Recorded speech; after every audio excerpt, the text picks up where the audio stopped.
Today we have diving into something really exciting, designing trends and concepts, including AI, mascots, and continuity in design.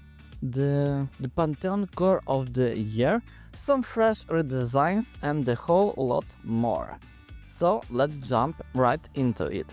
The AI mascot era, making tech more human. We are official in a golden era of the AI mascots, where even the most complex tools are getting adorable personality-filled companions to guide us. A great example, your crypto, your control. Yes, a crypto-based platform with a cute mascots, because why not? They have embraced bright colors, smooth rounded corners and friendly little smile face to make crypto feel more like a welcoming instead of imitating its UX magic at work.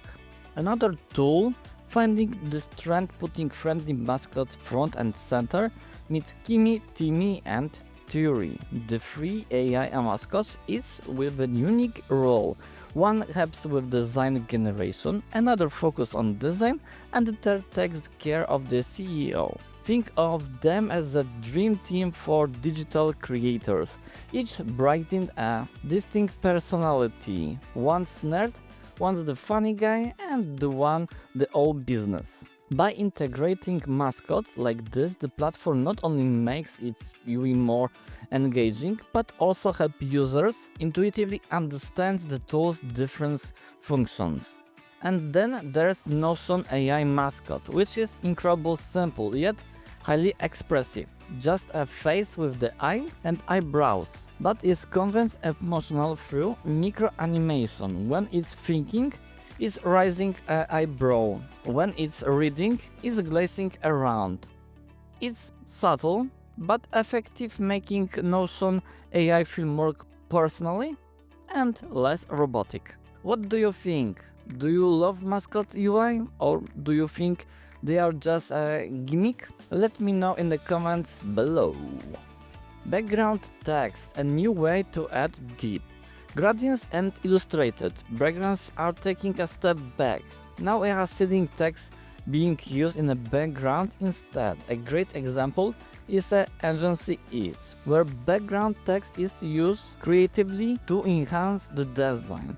Rather than just filling space, the text helps set the mood and adds an extra layer of storytelling.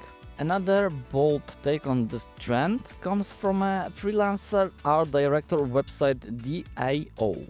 Here the text is integrated directly behind the subject's body, creating a striking deep effect. It's a fresh, bold way to make a website stands out while keeping the focus on the primary content. I would love to see more design experience with this like this. What do you think? Let me know in the comment below. Inline images, making text more interactive. Another trend making waves is a use of inline images within the text. This might sound like a mirror tweak, but it can completely change the way users engaging with content. Take the production app Ami as an example. Instead of just displaying Happy Monday, it's a 12:41 am. The app incorporates a sleek little clock and water icon within the text itself.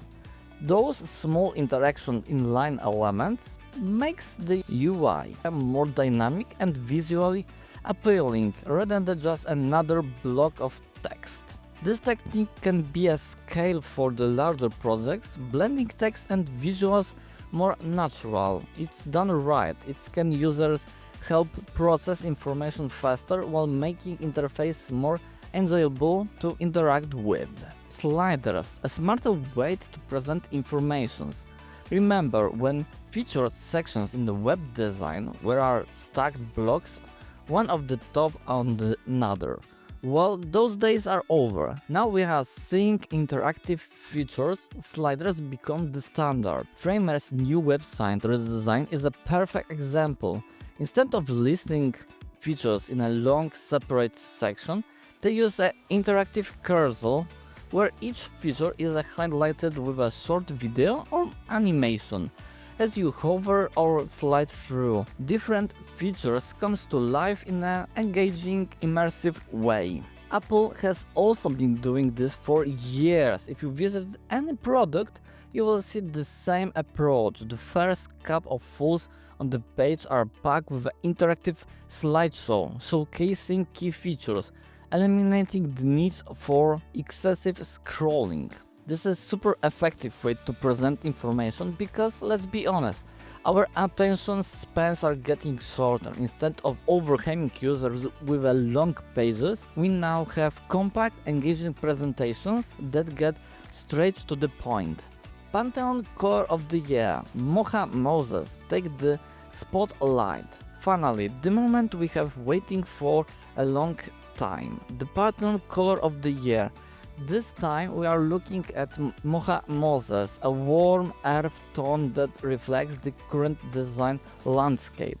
Last year we have bold, energetic magenta. This year is a more subtle, grounded color. It's a reflection of where we are, seeking calm, organic aesthetic, increasingly digital world. Interestingly, we are already seeing a color pop up in a tag. Some of Apple's new Titan finish under the light light, rebashing Mocha Moses. We are also seeing it in a minimalist branding and packed designs. It's a shift through understated elegance. What's your take? Do you like this year pick or were you are hoping for something different? Major brand redesign, hits and misses. Brand refresh are happening left and right. Recently, Walmart unveiled a fresh look, brighter blues, a stronger yellow, and a cleaner UI. They didn't overhaul the brand identity, but the new UI elements. Updated icons and refreshed typography gives it a more modern feel. Then the SanDisk, their recent logo redesign was quite divisive. Some people love it, others absolutely hate it. It's sleek, futurist and clearly aimed at positioning them for the next generation of tech. Personally, I think it's a bold and forward thinking, but I can see why traditionals might not be the fans. That's all for today's video. I would like to hear your opinions. What trends do you love? Which one do you hate? If you enjoyed this, be sure to subscribe, hit the bell icon and drop a like, so we can keep those design discussions going. It's free and it really helps support the channel. Thanks again for all your support. I will see you in the next video. Until then, happy designing!